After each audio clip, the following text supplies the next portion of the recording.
오늘 본문 말씀을 가지고 요한복음 강의 42번째 시간으로 예수님이 감동하시는 헌신이라는 제목으로 말씀의 은혜를 나누겠습니다. 함께 우리 제목을 따라 하시겠습니다. 예수님이 감동하시는 헌신. 한 번 더 따라 하시겠습니다. 예수님이 감동하시는 헌신. 네, 고맙습니다. 감사합니다. 참으로 오랜만에 다시 요한복음 강해를 주일날 예배 때 시작하려고 합니다. 오늘부터는 요한복음 12장에 대한 강해를 하겠습니다. 이 앞서서 먼저 지난 시간에 대한 말씀을 간단하게 드리겠습니다. 사랑하는 여러분, 지난 시간에 우리는 예수님께서 그의 친구이자 사랑하셨던 나사로의 죽음 앞에 보이신 반응을 살펴보며 은혜를 나눴습니다.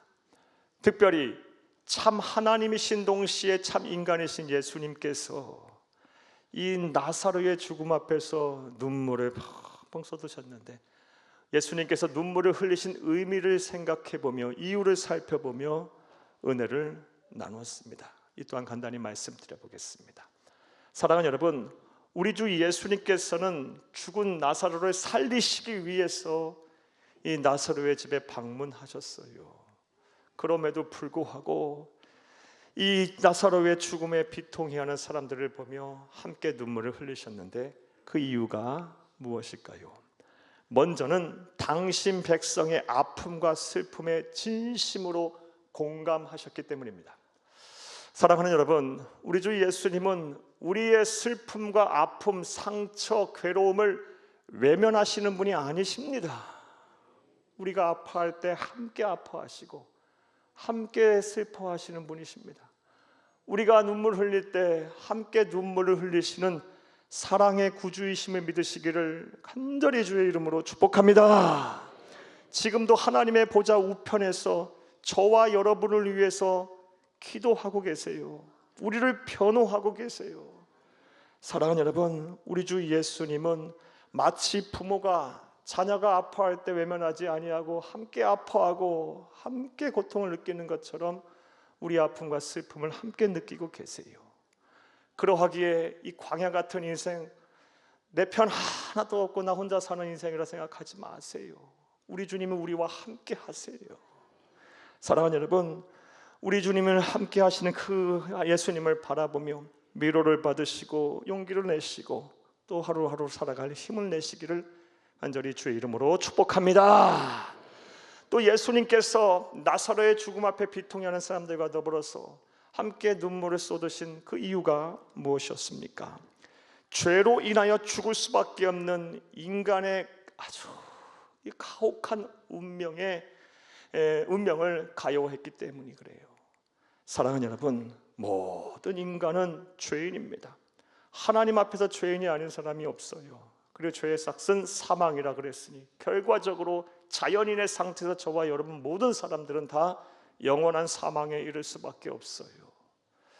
사랑하는 여러분, 그리고 우리 주 예수님께서는 이러한 인간의 운명을 너무 잘 아셨기 때문에 나사로의 죽음 앞에서 비통해하는 사람들과 더불어서 눈물을 펑펑 쏟으신 것입니다. 자, 그런데 우리 주 예수께서 이 비통해하는 사람들과 더불어 인간의 가혹한 운명에 대해서 공감하시며 눈물을 흘리시는 데서만 그쳤다면 우리에겐 소망이 없어요. 사랑하는 여러분, 우리 주 예수께서는 거기서 그치시는 것이 아니라 우리의 모든 죄를 대신하여 십자가에 죽으셨다가 사흘 만에 살아나셨습니다. 부활의 첫 열매가 되셨어요. 그를 믿는 자는요 죽어도 살겠고 살아서 주를 믿는 자는 영원히 산다고 말씀하셨어요. 사랑하는 여러분, 부활의 첫 열매가 되신 예수를 믿기만 하면 우리 또한 사후 부활에서 천국에서 영생하게 될 거예요. 우리에겐 영생의 길이 열린 겁니다. 우리에겐 소망이 생긴 거예요. 이런 의미로 볼 때 우리 그리스도인들은 죽음을 극복한 사람들입니다. 물론 우리의 육체는 때가 되면 흙으로 돌아갑니다. 이 자연의 섭리고 창조의 섭리예요. 하지만 우리의 자아, 실체인 본 모습인 우리의 영혼은 살아서 부활의 첫 열매가 되신 우리 주 예수 그리스도와 더불어 천국에서 부활의 두 번째, 세 번째 열매가 되어 영생 복락을 누리게 될 것입니다. 사랑하는 여러분, 부활의 소망을 가지고 세상 앞에 당당한 그리스도인들이 다 되시기를 간절히 주의 이름으로 축복합니다. 자, 여기까지가 지난 시간에 대한 말씀이었습니다. 자, 오늘부터 요한복음 12장에 대한 강의를 하겠습니다. 예전에 한 성도님께서, 세가족인 성도님께서 저에게 다음과 같은 질문을 하셨습니다. 목사님, 예수를 믿게 되면 주의 몸된 교회를 위해서 교회 봉사를 반드시 해야 하나요? 예수를 믿고 구원을 받게 되면 어려운 이웃들을 반드시 섬겨야 하나요? 하나님 나라를 위한 헌신을 반드시 해야 하나요? 이런 질문을 하셨어요. 사랑하는 여러분, 여러분들에게도 한번 여쭤보겠어요. 예수를 믿고 구원을 받게 되면 교회를 위해 봉사해야 하고 어려운 이웃들을 섬겨야 하며 하나님 나라를 위해 헌신을 해야 하는 것입니까? 여러분 생각은 어떠하십니까? 답부터 말씀을 드리면 네, 반드시 하셔야 합니다. 왜냐하면 그것이 우리 하나님 아버지의 강력하신 뜻이기 때문에 그래요. 이와 관련한 말씀을 보겠습니다. 베드로전서 4장 10절을 함께 읽겠습니다. 각각 은사를 받은 대로 하나님의 여러 가지 은혜를 맡은 선한 청지기 같이 서로 봉사하라. 아멘. 사랑하는 여러분, 우리가 우리의 죄를 회개하고 예수님의 구세주를 믿게 되면 우리에게 놀라운 은혜가 임하는데 그 은혜 중에 하나가 무엇이냐?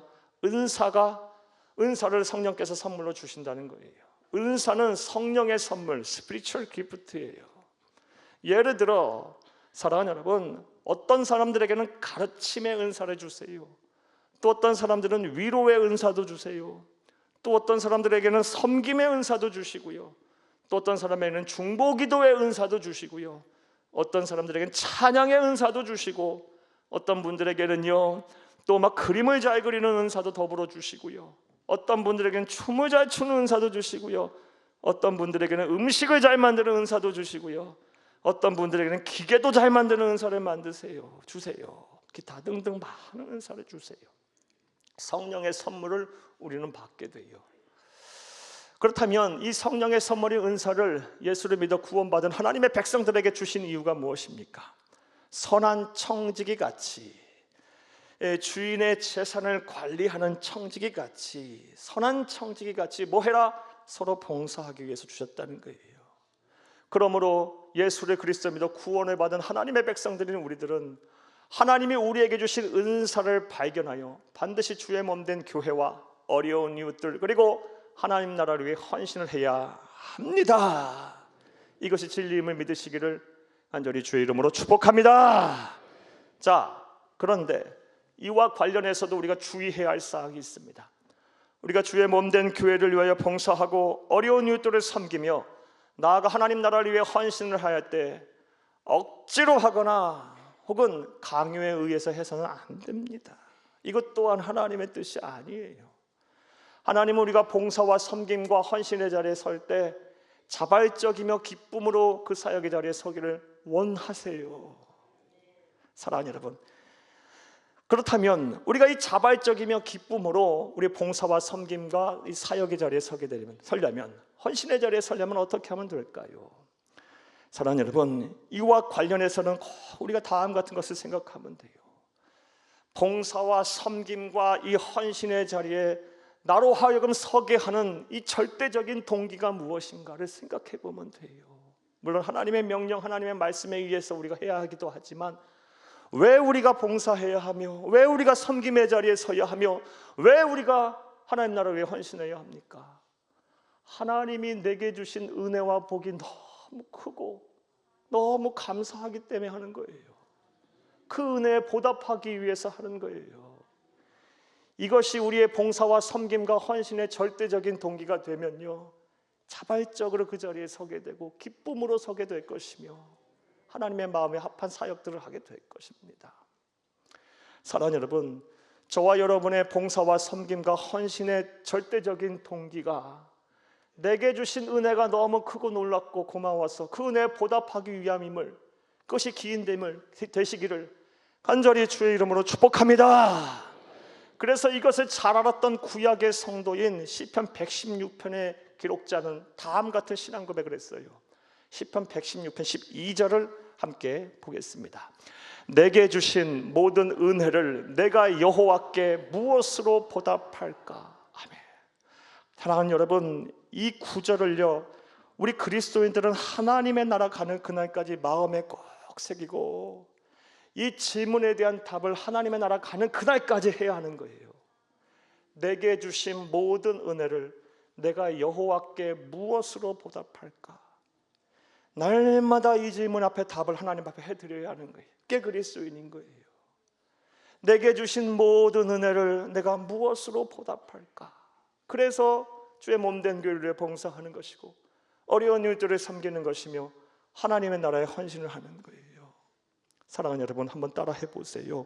내게 주신 모든 은혜를 내가 여호와께 무엇으로 보답할까? 하나님의 나라 가는 그날까지 이 질문에 대한 답을 하나님 앞에 성실하게 해드리며 또 삶과 사역의 자리에서 실천하시기를 간절히 행동으로 보여드리시기를 간절히 주의 이름으로 부탁합니다. 이와 같이 우리가 예수를 그리스도 믿어 하나님의 자녀 그리스도인이 되면 그 순간부터 주의 몸된 교회와 또 어려운 이웃과 나아가 하나님 나라를 위하여 봉사하고 섬김의 자리에 서야 하며 헌신을 해야 합니다. 자, 그렇다면 이것을 좀 더 구체적으로 생각을 해보겠어요. 우리 그리스도인이 필연적으로 봉사와 섬김과 이 헌신의 자리에 서야 한다면 우리의 봉사와 섬김과 헌신이 우리 주 예수 그리스도를 감동시키는, 우리 주 예수 그리스도를 기쁘게 하는 봉사와 섬김과 헌신이 되어야 하지 않겠습니까? 그래서 오늘은 우리가 어떻게 하면 우리의 봉사와 섬김과 헌신이 우리 주 예수 그리스도를 감동시키는, 우리 주 예수 그리스도를 기쁘게 하는, 마음을 시원케 하는 봉사와 섬김과 헌신이 되어야 할지를 생각해보며 은혜를 나누고자 합니다. 그의 시간 되기를 다시 한번 간절히 주의 이름으로 축복합니다. 이를 위하여 먼저 본문의 내용 설명부터 좀 해드리겠습니다. 사랑하는 여러분, 오늘 본문 말씀을 보게 되면 유월절 엿새 전에, 그러니까 우리 주 예수 그리스도께서 우리를 대신하여 십자가의 대속의 죽음을 죽으시기 직전에 예수님께서 제자들과 더불어서 베다니의 나사로의 집에 방문하셨습니다. 나사로는 우리가 생각하는 그 나사로입니다. 죽은 자 가운데 다시 살리신 그 나사로예요.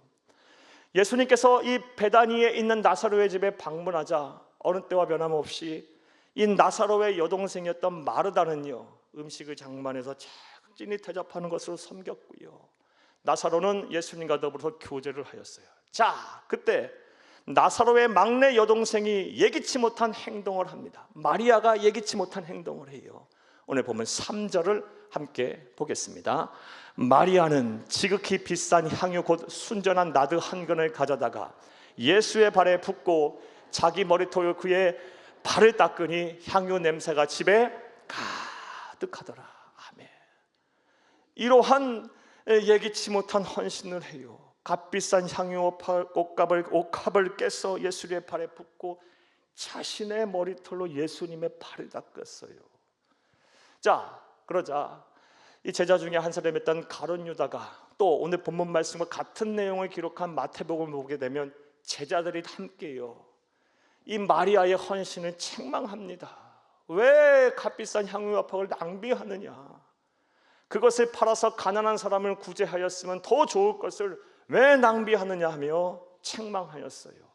자, 그런데 우리 주 예수님은 전혀 다른 반응을 또 보이셨어요.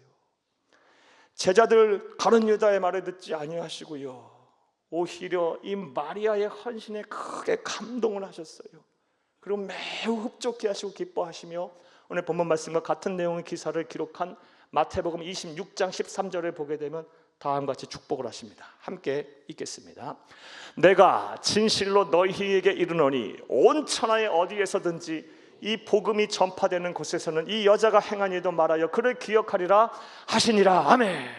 사랑하는 여러분, 우리 주 예수께서 축복하신 이 말씀대로 지금도 2000년의 시간이 지난 지금 이 시점에도 우리 마리아의 헌신에 대한 이야기를 하고 있어요. 자, 여기까지가 오늘 본문의 내용입니다. 자, 이제 이런 본문의 내용을 근거로 오늘 우리가 해결해야 될 질문에 대한 답을 찾아보겠어요. 하나님의 백성인 그리스도인들은 반드시 주의 몸된 교회를 위하여 봉사해야 하고 어려운 이웃들을 섬겨야 하며 나아가 하나님의 나라를 위해 헌신해야 합니다. 이거 필연적으로 그리해야 되는 거예요. 그리한다면 우리의 봉사와 섬김과 헌신이 우리 주 예수 그리스도를 기쁘게 하는, 감동시키는 섬김과 봉사와 헌신이 되어야 할 텐데 우리가 어떻게 하면 그리 될 수 있을까요? 마리아의 헌신을 통해 우리는 무엇을 배울 수가 있을까요? 이제부터 따라하시겠습니다. 첫째로, 예수님을 사랑하는 마음으로 헌신해야 합니다. 사랑하는 여러분, 예수님을 사랑하는 마음으로 헌신을 할 때 우리 주 예수님께서 우리의 헌신에 감동하시는 거예요. 기뻐하시는 거예요. 오늘 본문 3절을 함께 읽겠습니다. 마리아는 지극히 비싼 향유 곧 순전한 나드 한 근을 가져다가 예수의 발에 붓고 자기 머리털로 그의 발을 닦으니 향유 냄새가 집에 가득하니라. 마리아가요, 값비싼 향유 옥합을 깼는데 그것이 무엇입니까? 순전한 나드 한 근이었어요. 나드는요, 오늘날에도 귀하기 어려운 향유예요.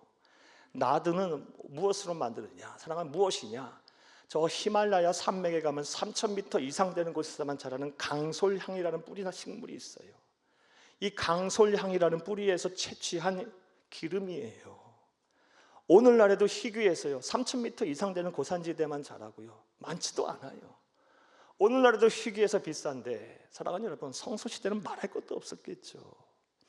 가룟 유다의 계산법대로 얘기하면요, 300데나리온이나 됐다고 해요. 300데나리온은 오늘날로 환산하게 되면요, 대기업, 오늘날 대기업 사원의 1년치 연봉이에요. 이런 큰 값비싼 것을 아낌없이 깨서요, 사랑하는 여러분, 예수님의 발에 붓고 거기다가요, 자신의 머리털로 예수님의 발을 닦았어요. 사랑하는 여러분, 성서신학자들이 추정하기를요, 그것은 마리아의 혼인지창금이었다라고 얘기해요. 아낌없이 값비싼 향유압을 깨서 발에 붓고 머리털로 발을 닦을 수 있었던 이유가 뭘까요? 답은 하나예요. 예수님을 사랑하니까 그렇게 하는 거예요. 사랑하면요, 사랑하는 대상에게 주는 것에 대해서 계산하지 않아요. 뭐가 아깝습니까? 주고도 더 좋은 것 주지 못해서 미안하고, 사랑하는 사람에게는요, 주고도 더 많은 것 주지 못해서 미안한 거예요. 사랑하는 사람에게는 계산이 통하지 않아요. 계산하지 않아요. 마리아는요, 예수님을 사랑했기 때문에 아낌없이 드리고 자신의 머리털로 예수님의 발을 닦았던 거고요. 예수님은 누구십니까? 우리의 마음과 생각을 다 훤히 들여다보시는 하나님이세요. 마리아의 마음속에 예수를 사랑하는, 예수 당신을 사랑하는 그 마음을 알아보시고 너무 흡족해 하시며 기뻐하셨던 거예요. 사랑하는 여러분, 저와 여러분의 헌신 또한 그리 되어야 할 줄로 믿습니다. 우리의 봉사, 우리의 섬김, 우리의 헌신이 예수를 사랑하는 마음으로 해야 돼요. 그래야 예수께서 기뻐하시고 감동을 하세요. 사랑하는 여러분, 여러분에게 한번 여쭤보겠어요. 오늘이나 이때까지 수많은 봉사와 수많은 섬김과 또 수많은 헌신을 하셨고 또 앞으로 하실 텐데, 여러분, 예수를 사랑하는 마음으로 하셨나요? 아니면 관성에 쫓아 형식에 따라 의무감으로 하셨나요? 아니면 자기 만족, 자기도 주기 위해서 하셨나요? 성취감을 얻기 위해서 하셨나요? 인정받기 위해서 하셨나요? 사랑하는 여러분, 예수를 사랑하는 마음으로 봉사해야 하는 거예요. 예수를 사랑하는 마음으로 섬김의 자리에 서야 하는 거예요. 예수를 사랑하는 마음으로 하나님 나라를 위해 헌신해야 하는 겁니다. 그래야 하나님이신 예수님이 감동하시는 거예요. 기뻐하시는 거예요. 우리의 봉사와 헌신과 섬김이 예수를 사랑하는 마음으로 할 수 있기를 간절히 주의 이름으로 축복합니다. 그런데 이것은 해도 되고 안 해도 되고의 문제가 아니에요. 이와 관련한 무서운 우리 주 예수 그리스도의 경고의 말씀을 하나 보겠어요. 요한계시록 2장 4절에서 5절을 함께 보겠습니다. 그러나 너를 책망할 것이 있나니 너의 처음 사랑을 버렸느니라. 그러므로 어디서 떨어졌는지를 생각하고 회개하여 처음 행위를 가지라. 만일 그리하지 아니하고 회개하지 아니하면 내가 내게 가서 내 촛대를 그 자리에서 옮기리라. 아멘. 이게 무슨 말씀입니까? 사랑하는 여러분, 교회의 머리가 되시는 우리 주 예수님께서 초대교회, 7 초대교회 중에 한 교회였던 에베소 교회를 향해 책망하신 말씀이에요. 사랑하는 여러분, 이 책망에 앞서 먼저 칭찬하셨어요. 어떤 칭찬하신지 아십니까? 에베소 교회는 오늘날 모든 교회들을 상징해요. 사랑하는 여러분, 에베소 교회는요, 그 어느 교회보다 사역에 열심을 다했던 교회예요. 아주 성실하게 부지런하게 사역에 힘썼던 교회예요. 그런데 우리 주 예수님이 보시니까요, 그 사역에서 뭐가 빠졌어요? 첫사랑이 빠졌다라는 거예요. 예수를 사랑하지 않고 사역한다는 겁니다. 그래서 뭐라고 하십니까? 너희가 어디서부터 잘못됐는지, 어디서부터 떨어졌는지를 회개하라. 돌이켜보고 회개하라. 만약 그렇지 않으면 어떻게 하시겠다? 축복의 촛대를 옮겨버리겠다고 말씀하세요. 얼마나 무서운 말씀입니까? 예수를 사랑하면서 그 첫사랑의 마음을 가지면서, 사랑하는 여러분, 봉사도 하시고 섬김의 자리에 서려고 노력하세요. 이거 쉽지 않아요. 하지만 몸부림치셔야 돼요. 그래야 저와 여러분이 사는 거예요. 많은 성도들이 봉사와 섬김과 헌신의 자리에 섰다가 오히려 병이 들어요. 무슨 병? 영혼의 병이 들어요. 마음과 생각이 어두워져요. 사람들에게 상처를 받아요. 깊은 영적 침체에 빠져요. 신앙이 막 휘청휘청거려요. 불신자로 변하기도 해요. 교회를 떠나기도 합니다. 구원에서 상실되기도 해요. 사랑하는 여러분, 주를 위해서 헌신을 했고 어려운 이웃을 섬겼고 하나님 나라를 위해 헌신을 했는데, 봉사를 했는데 왜 이런 결과가 나옵니까? 사랑하는 여러분, 예수를 사랑하지 않았기 때문에 그래요. 사랑하는 여러분, 예수를 사랑하면서 그 사랑의 마음을 가지고 봉사와 충성과 헌신의 자리에 서세요. 이것을 회복하기 위해서 에베소 교회에게 권면하신 말씀대로 나와 예수와의 첫사랑의 순간을 다시 한번 기억하시고 그때로 돌아가기 위해서 몸부림치세요. 즉, 나 같은 죄인을 구원하셔서 그 구원의 은혜랑 눈물 흘리고 감사했던 순간이 있으시죠? 사랑하는 여러분, 나같이 부족한 자를 하나님이 쓰시겠다고 사역의 자리, 사명의 자리에 세우셨던 그 설렘의 순간도 기억하세요. 그리고 하나님과의 교제, 예수님과의 교제가 너무나도 사모가 되고 기쁨이 되고 바라고 원했던 그 순간 있으시잖아요. 예배가 막 기쁨이 되고 사모가 되고 막 말씀이 꿀송이보다 달고 기도하고 싶고 어떻게 하면 하나님 마음을 기쁘게 하고 살까, 그것이 나의 고민이 되었던 때가 있으시잖아요. 그 순간으로 돌아가셔서 그 순간에서 예수와 십자가의 복음 앞에서 나는 예수를 사랑해요, 예수 없으면 난 살 수 없어요 라는 신앙의 고백이 나오고 나서야 비로소 살아가는 여러분, 우리의 봉사와 우리의 섬김과 우리의 헌신은 예수님을 감동시키는 봉사와 섬김과 헌신이 되는 겁니다. 이런 은혜와 실천이 저와 여러분 가운데 충만하기를 간절히 주의 이름으로 축복합니다. 우리 주 예수 그리스도께서 감동하시는, 기뻐하시는 봉사와 섬김과 헌신은 어떻게 하는 겁니까? 예수를 사랑하면서 하는 거예요. 예수님 때문에 하는 거예요. 예수를 너무 사랑해서.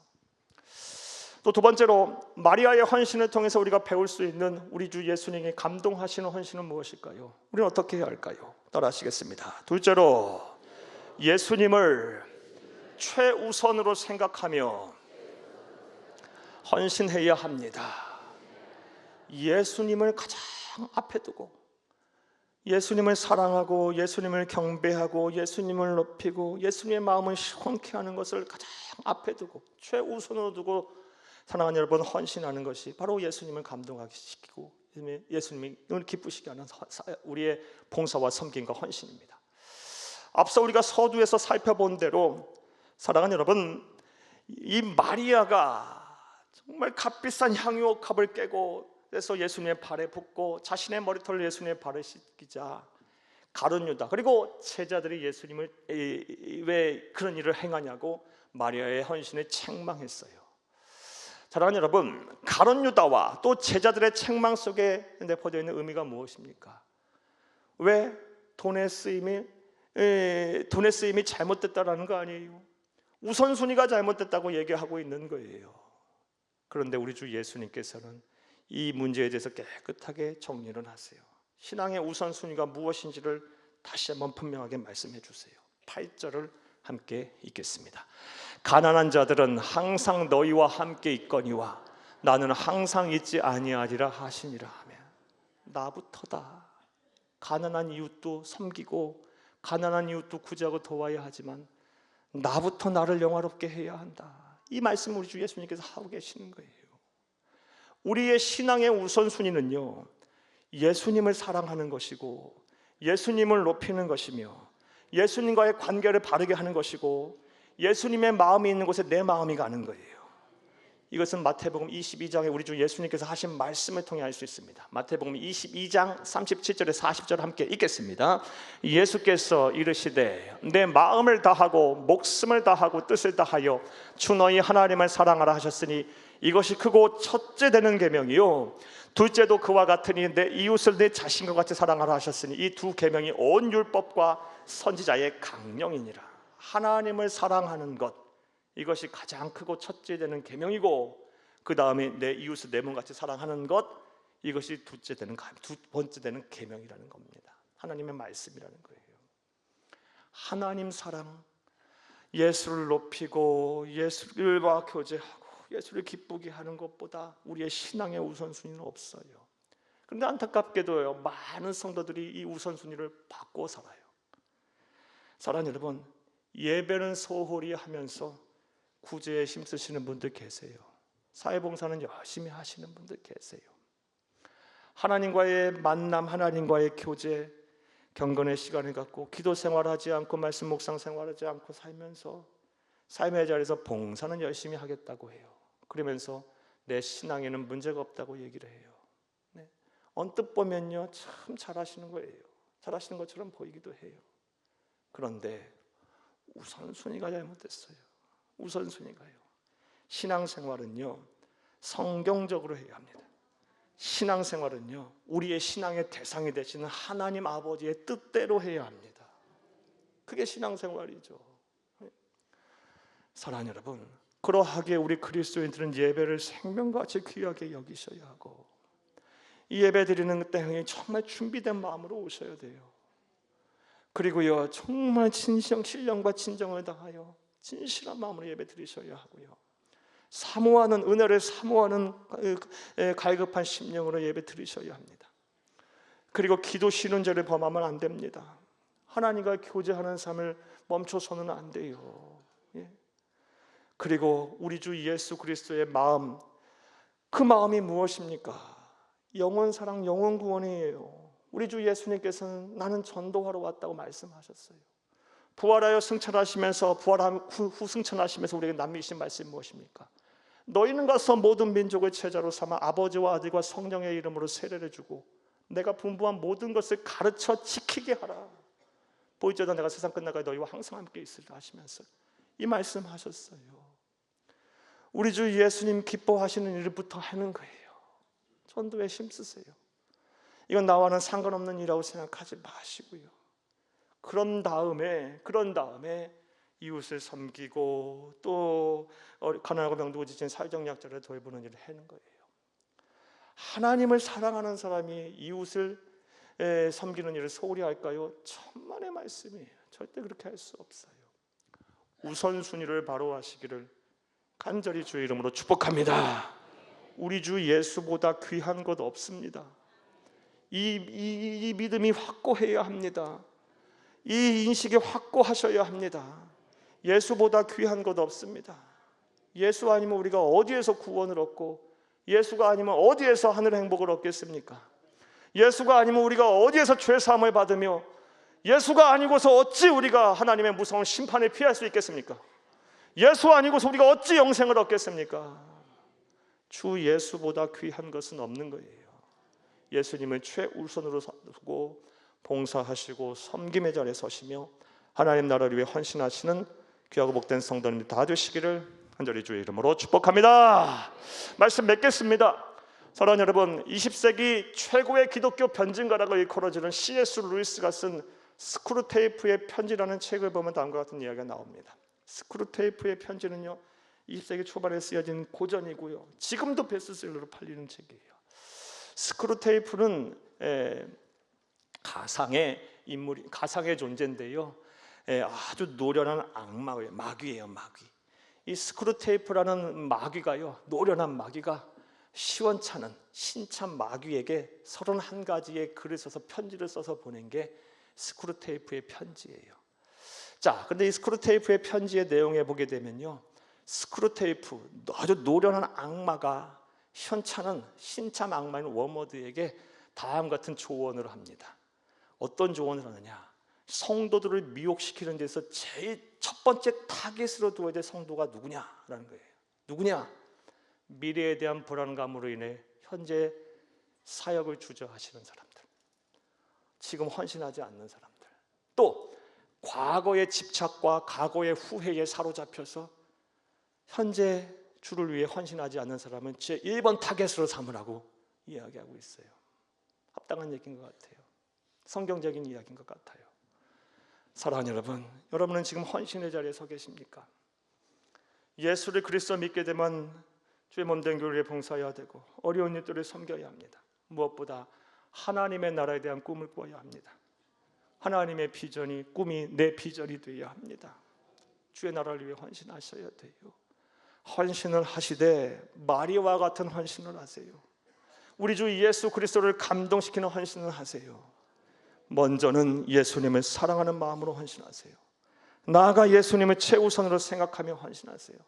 그러면 우리 주 예수님께서 여러분의 봉사와 섬김과 헌신에 감동하시며 세상이 줄 수 없는 기쁨을 여러분에게 주실 거예요. 사랑하는 여러분, 하늘 행복이 무엇인지를 알게 하실 거예요. 나아가 이 폐역하고 음란하고 죄가 많은 세상을 이길 힘과 능력을 여러분에게 부여하실 것입니다. 이러한 복이 여러분 가운데 충만하기를 간절히 주의 이름으로 축복합니다. 축복합니다. 축복합니다.